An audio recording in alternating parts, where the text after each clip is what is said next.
And the second picture shows it closer to what it is now.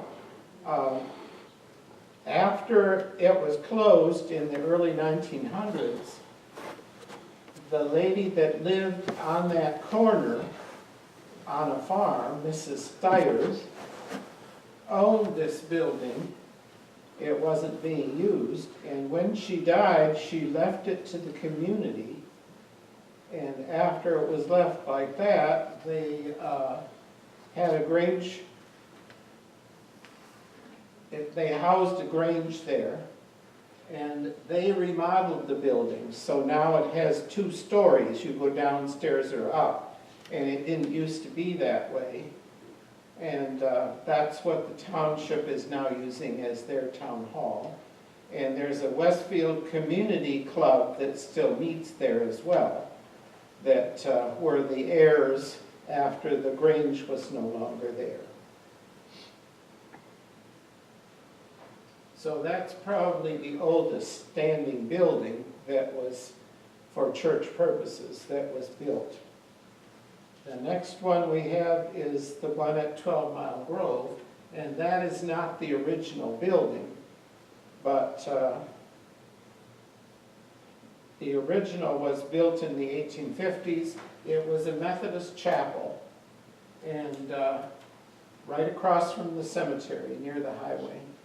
And what happened there was that when the railroad came through, just like in Winnebago, they founded a Methodist church there. The congregation from this 12 Mile Grove moved into Pecatonica, and their church dates from the 1860s in there. After that, it was a stone building, and it was used for wandering ministers who wanted to preach. They would ring the bell and see who came. And also it was used for the funerals, because 12 Mile Grove was very active as a cemetery. And in 1878, they had a huge crowd for a funeral. And during the services, there was a big crack noise. And they all went home. And the next day, it was in ruins. It all fell down. But it didn't collapse when the people were in it. And this building was produced afterwards, about 1880, to take the place of that. And this was where the 12 Mile Grove Association had dinners, and they raised money to keep the cemetery going. For years, they had an annual dinner, and they brought everything, because that building doesn't have power or water. And they would bring everything, and they had shelves in the front of it, and those were all covered with pies to sell at the dinner. It's been restored by the Seward Historical Society, which received it, I think it's been about 10 years ago, from the Cemetery Association. All they did was to park their lawnmowers in there, and that wasn't very useful, and besides, most of the lawn is on the other side. So they built another building for that, and then they said to the Historical Society, do you want this? And they sold it for $1 for the building and $1 for the site. And it's been restored very beautifully. There's going to be a concert there the 3rd Monday in May at 6 o'clock. If you're interested in seeing the building and enjoying a concert. It's always 3rd Monday, isn't it? Yeah, that's right. Okay, thank you. Okay, the next one is going to introduce Seward Congregational, and Shar Reamer is going to do the talking about that.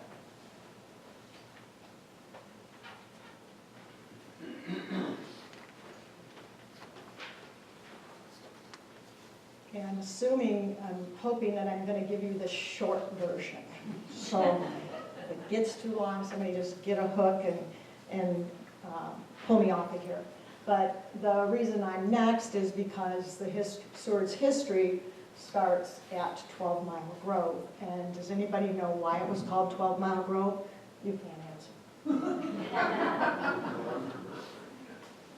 Well, because, Exactly, you get a sticker. Yeah. Free cookie, you get the state road, which is Highway 20, opened up in 1836. And Joseph Vance and his family located in the Grove, 12 miles west of the ford on Rock River. And so the place became a station on the stagecoach route, and they called it Vanceboro or Vanceburg. On March 27, 1841, 13 people gathered at the home of Truman Judd in Lysander. That was the old name It's for Pecatonica, the old name for Pecatonica, but I wasn't sure if it was Lysander. Lysander Township, to form themselves into a church. The new society was named the First Congregational Church at 12 Mile Grove. Article of Faith and Covenant were presented and accepted, and there's a copy of that over on the table if you want to see the original script. I'm going to kind of skip through some things here, but there's a lot of stories embedded in this history, but we'll skip through some of that. But in December of 1844, the Congregational Church of 12 Mile Grove called Reverend E.W. Hewitt as its first permanent minister. And he reported to his sponsors, the Home Mission Society, about the difficulties of this work. Imagine that, a complaint. The hard work of his parishioners and the cold, uncomfortable homes and meeting house. Then in 1848, he reported a building of 30 feet by 40 feet had been erected for school worship and Sabbath schools, and a temperance society organized. And this was the stone building that John talked about. About 1850 or 1851, the little church divided and members left to form the Congregational Church of Pecatonica. I think that's about the time of the railroad. They decided, some went north. And then 1850, it was decided that a building would be built, if you know, be on the corner of Comley and Jackson. So the Grove, if you know where 12 Mile Grove Cemetery is, was just south of that on Comley Road and Jackson. That's where the next church was built, or the second church, I guess. And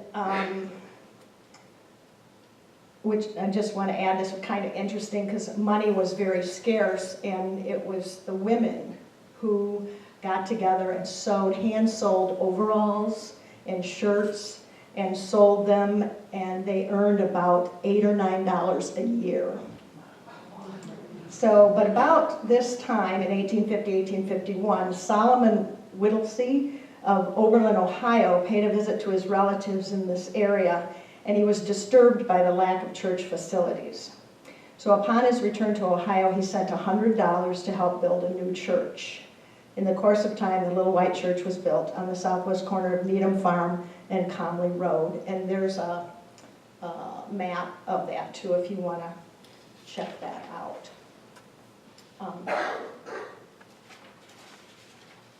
Harriet Short Neely recalled, and I'm not real tech savvy, but I'm going to try this.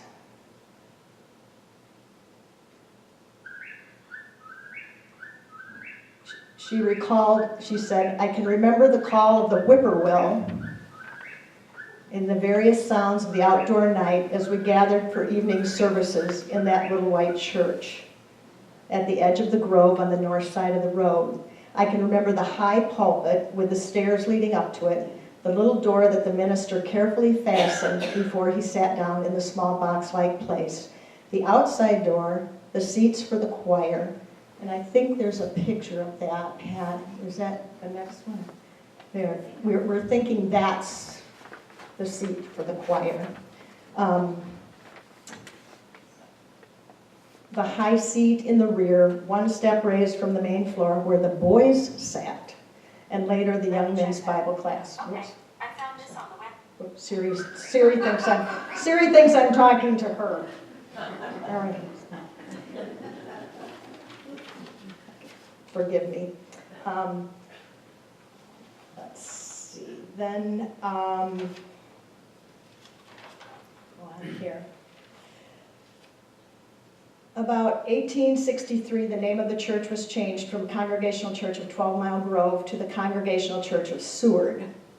But there are also references to this change being made in 1853. So we got about a 10-year, we're not sure when it was actually finalized. After the Civil War, building a new church was discussed, one to be located in the center of the community, since many members now live south of the Grove. On February 1868, a new house of worship was built and dedicated near the center of Seward Township. And that, it's referred to in the history as the northeast corner of the intersection known as Fenton's Corners. Now, I don't know about any of you, but I had no idea, I'd never heard of Fenton's Corners. So it's on the corner of Peck Road and Kelly. Right in The town hall was kitty corner. Yeah, from that. It's the present dwelling of Don Brocker was erected as the parsonage, and it's still there. That house is still there. It was a beautiful white country church surrounded by large shade trees and enclosed with a white picket fence. And that, I believe, is the building. After the Illinois Central Railroad was built through the township in 1887, the village of Seward developed near the tracks. Stores, a blacksmith shop, elevator, post office, and homes were built. So some people of the church thought that they should leave Seward Center, as that was called, and move the church closer to the railroad tracks. It was a matter of half a mile, but evidently it was quite important back then. So there was a congregational vote. It was decided to move the church. January 1901, Oh, the story isn't there. I'd like to know. Why would you choose January? It's because it wasn't paved and so it was frozen. Oh, And there they you put have logs it. under it and Yeah. rolled it. Boy, pulled that's it. my part. That's my part. All right. This was accomplished by using planks and rollers obtained from a Rockford firm which specialized in moving buildings. The church was pulled by a capstan powered by 12 horses. Something that goes like that?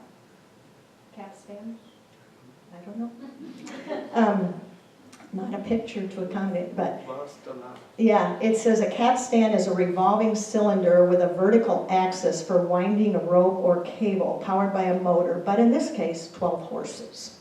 So I have to Google that, I guess. I got as far as the whippoorwill, I couldn't get to capstan.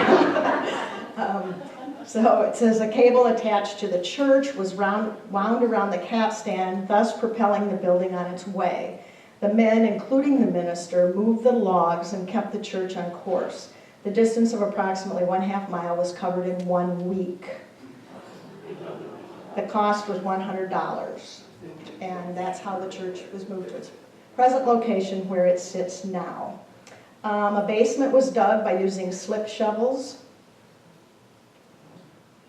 A slip shovel is different from a shovel. I don't know.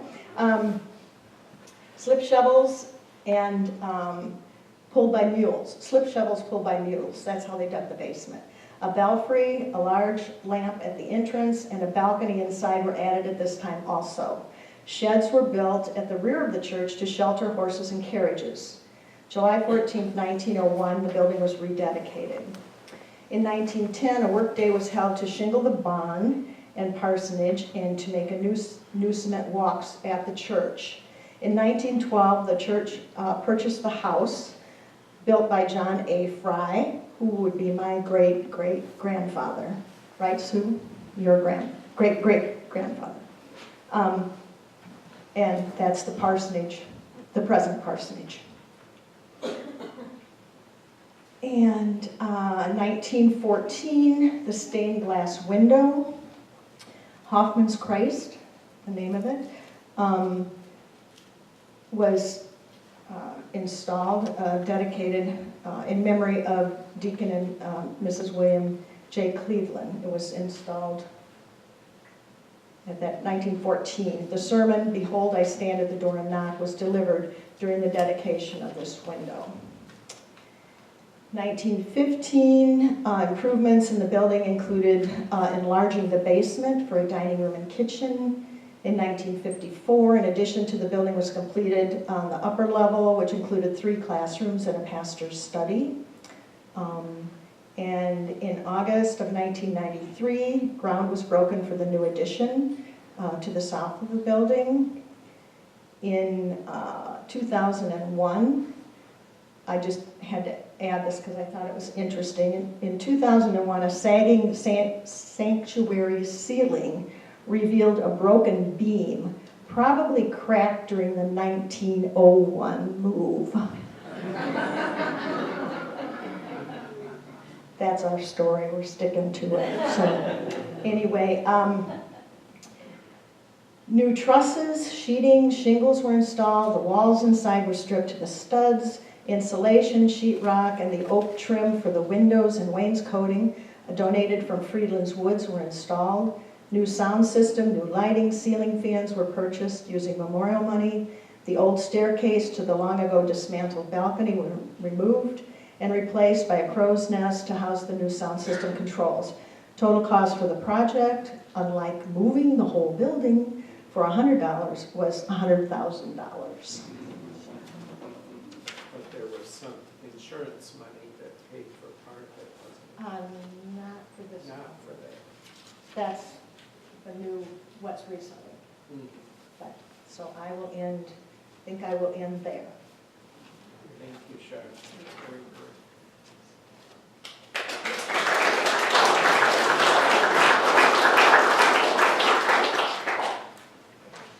The next one we need to mention is the Seward Methodist Church. And it was the old Hoisington Corners Church, which wasn't being used anymore. And for the same reasons, it was moved down Edwardsville Road and came to sit straight across from the Seward Congregational on the corner. And so,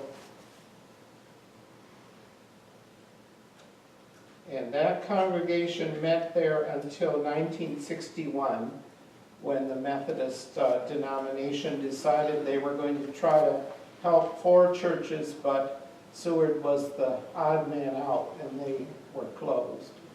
So after that, Winnebago and Burritt were hooked together, and German Valley and Pecatonica were hooked together. They called it the Methodist Larger Parish, and they had 2 experienced ministers, because in between, they'd been having student ministers who couldn't stay during the week, and that had meant that the congregations didn't grow. In fact, they shrank instead. Sometimes they only stay 6 weeks. All depending on their schedule, didn't it?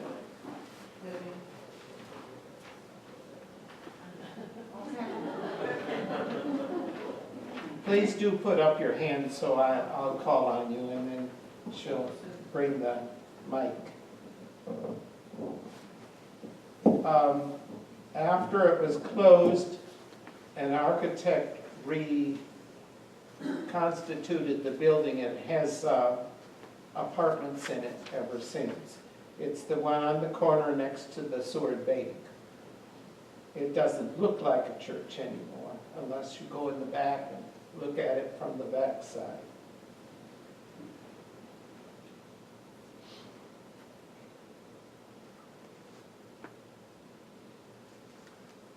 I think this is when I call on, nope, okay. Try again. These are the first 2 for the Methodist Church. It was finished after the railroad came, and it was on South Seward Street. go up Soper Street to the corner, it was in the block to the south. It's all filled with houses right now, but it was in that block. And it was a structure that you went in from outdoors into the basement part, and the stairwell was inside to go upstairs where the worshiping was done. And they had lists of everyone who had donated for this. We had copies. It was quite the community project because at the time that was the only church in the village of Winnebago as it formed. It was called Winnebago Station or Winnebago Depot at the beginning because there was no village until it developed. But everything on the railroad that was completed had a boom town for a year or two because everyone west of here wanted to bring their animals and everything to ship. So it boomed in business until the next place, Pecatonica and so forth. That building was sold in, well, they bought the congregational building. We'll get to that a little later.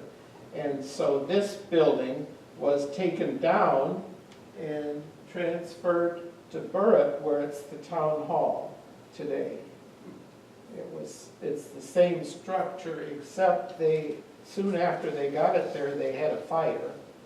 And because there was a fire, it doesn't look like it did before, because it was rebuilt again. Okay, the next one that we need to talk about is the Winnebago Congregational Church. And that's what everybody called the Stone Church. It was started in the 1840s in Westfield, and then they built this building at the site of the cemetery, because basically our Winnebago cemetery was this church's churchyard.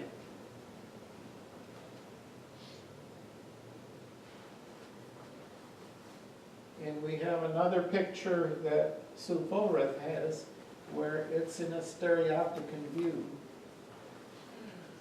that you used to use the viewer to look at. They bought a bell in New York State and brought it here and put it up. And they said that they would ring it earlier on Sunday morning, and then they would ring it, say, within 15 minutes of when the service was going to start.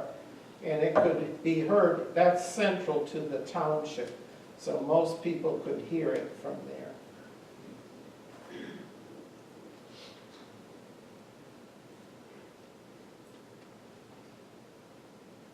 Eventually, this church had lots of discussions of whether they should move to the village of Winnebago as well, because most of the growth in the area was in the town section, not out in the country.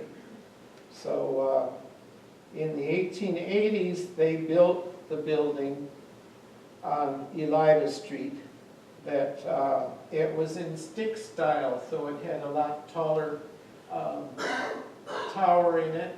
And when it was in the Peck News, it said this is the most interesting church building that we've seen, you know, when it was completed.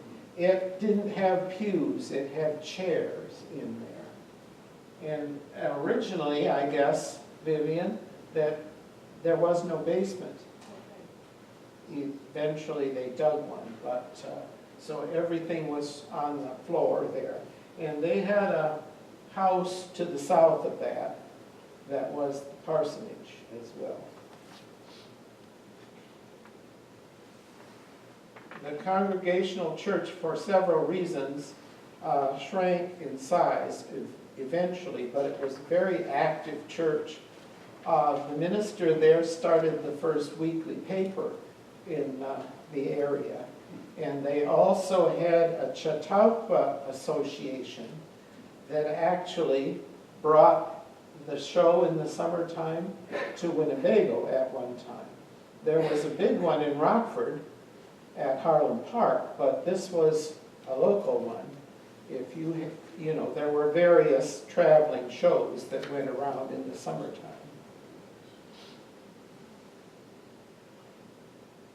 They had shrunk down until about 1915 into the war years.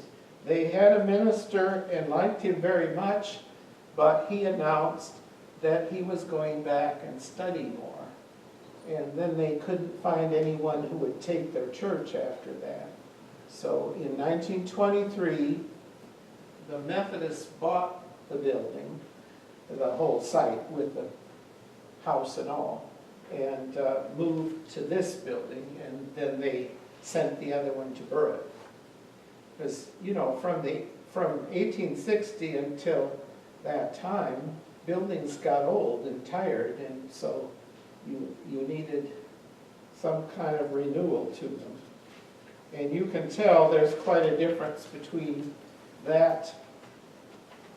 This is the view of what it looks like that we remember. And this is where Alta is going to come and talk about the Methodist Church from that point.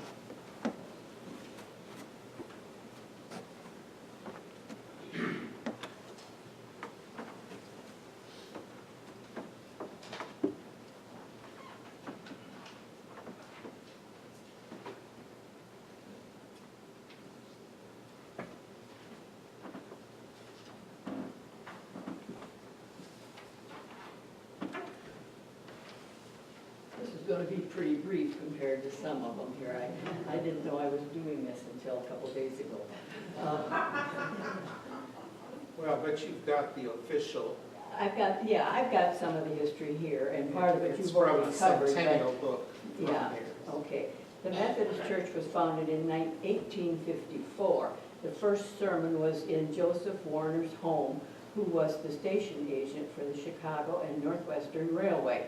The house is where Russ Stringer lived for years, and it is now demolished, of course.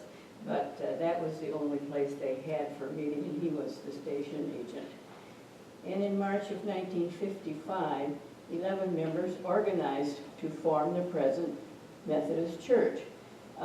They met there, and they had 11 members, and they met at the depot, but there wasn't any other building to meet in. So and then they completed the foundation for the basement in the summer of 1856, but they continued to meet in the freight depot for nearly 4 years until their partially completed building was so that they could meet in the basement of it. And the first church was located at 206 South Seward, which is part of what he had told. And then the present Methodist Church was then purchased from the Congregational Church. Now, part of the old church is now in Burritt Township. The bell is in Elizabeth. The present bell is from the Old Stone Congregational Church, which stood in the Winnebago Cemetery, where the Soldiers Monument now stands. And the bell was purchased from Troy, New York, and in 1856. It weighed 1,000 pounds, and it cost $393 to get it. But it's still in the Elizabeth Church, and they still use it. The depot was the first public meeting house in Winnebago, so they had to set up benches for the people that gathered on Sunday, and it wasn't until, a few years later that they were able to complete their church. My family moved here in 1937. We've been here continuously since, and Mother was a member of the Methodist Church from 37 until she died in 2001. So I have a few things that she has had in her collections, so they're on display over here.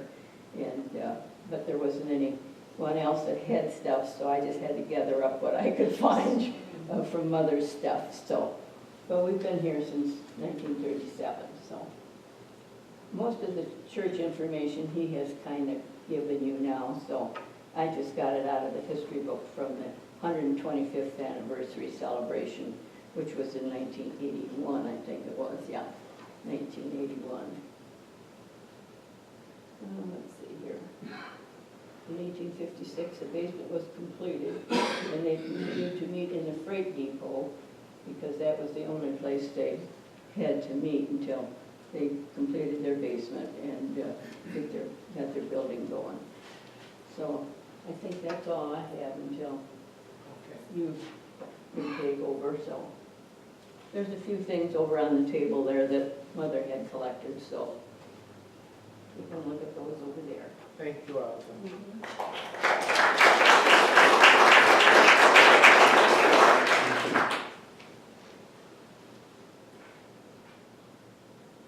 Phyllis Tedrick and Mildred Richland are going to present for Middle Creek. Shall I get another chair and bring it over here? No. One at a time, then. I'll stand. Go ahead. Yeah, Phyllis is going to talk about the tomb. I'm going to talk about the church. Come on up, then. That's fine, sorry.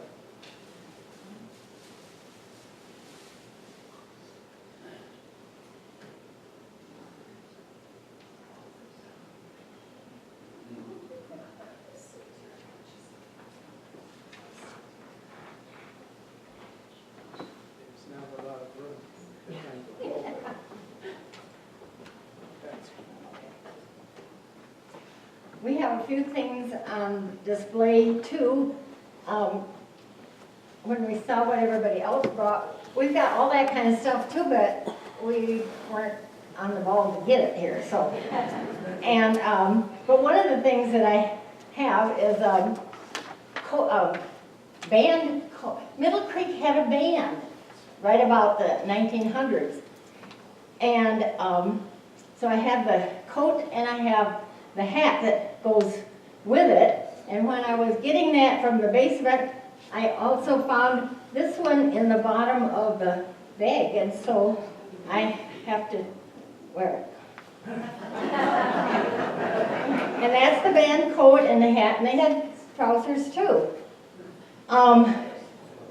I absolutely cannot imagine that they would have ever played in the church, however. I mean, goodness sakes, that was not something you would have in the church.